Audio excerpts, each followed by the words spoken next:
എല്ലാവർക്കും ഇൻഫർമേഷൻ ടോക്കിലേക്ക് സ്വാഗതം. അങ്ങനെ തുടരും സിനിമ കണ്ടു.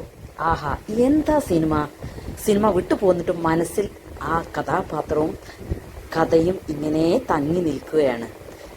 ഇങ്ങനെ വേണം ഒരു സിനിമ എന്നത് ഇമോഷണലി കണക്ട് ചെയ്യണം. അത്തരമൊരു ഗംഭീര സിനിമയാണ് ഈ തുടരും. പതിഞ്ഞ താളത്തിലാണ് ഇത് തുടങ്ങുന്നത് തന്നെ. ലാലേട്ടനെ കാണിക്കുമ്പോൾ നമ്മുടെ മനസ്സിൽ ഓടി വരുന്നത് നമ്മൾ കാണാൻ ആഗ്രഹിച്ച ആ ലാലേട്ടനെ, എത്രയോ കാലത്തിന് ശേഷം കാണാൻ ആഗ്രഹിച്ച ആ പഴയ ലാലേട്ടൻ.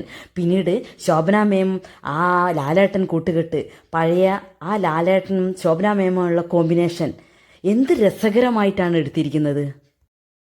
ആ ടൈറ്റിൽ കാണിക്കുമ്പോൾ ലാലേട്ടൻ്റെയും ശോഭന മേമിൻ്റെ പഴയ ഫോട്ടോകൾ നമ്മൾ കാണുമ്പോൾ ആ പഴയ കാലഘട്ടത്തിലേക്ക് നമ്മളെ അറിയാതെ കൊണ്ടുപോകുന്നു. ഒരു പഴയ കാർ, അതായത് ആ പഴയ അംബാസിഡർ കാർ, അതാണ് ലാലേട്ടൻ്റെ ജീവിതത്തിലെ ഏറ്റവും വലിയ സ്വത്ത്. കാർ ഓടിച്ച് ഉപജീവനം കഴിക്കുന്ന ലാലേട്ടൻ, കൂടാതെ ഭാര്യയുമൊത്ത് മക്കളോട് ഒത്തുള്ള ആ സന്തോഷകരമായ നിമിഷം വളരെ രസകരമായിരിക്കുന്നു.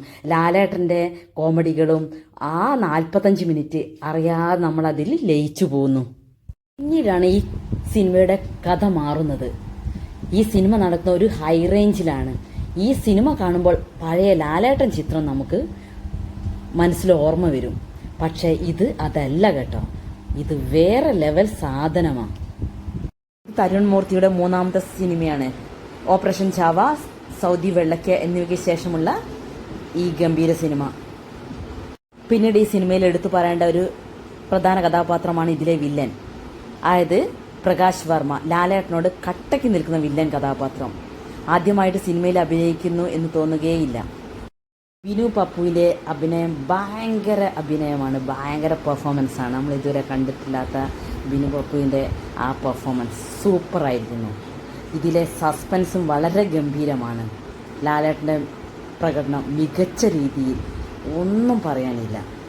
കൂടാതെ ഇതിൻ്റെ എഡിറ്റിംഗ് വളരെ നന്നായിട്ടുണ്ട്. അതേപോലെ പാശ്ചാത്യ സംഗീതം വളരെ മികച്ചു നിൽക്കുന്നു. എന്തു തന്നെയായാലും ഈ സിനിമ 1, 2, 3 പ്രാവശ്യം നമുക്ക് കാണാൻ തോന്നും. അത്രയ്ക്ക് ഗംഭീരമാണ്.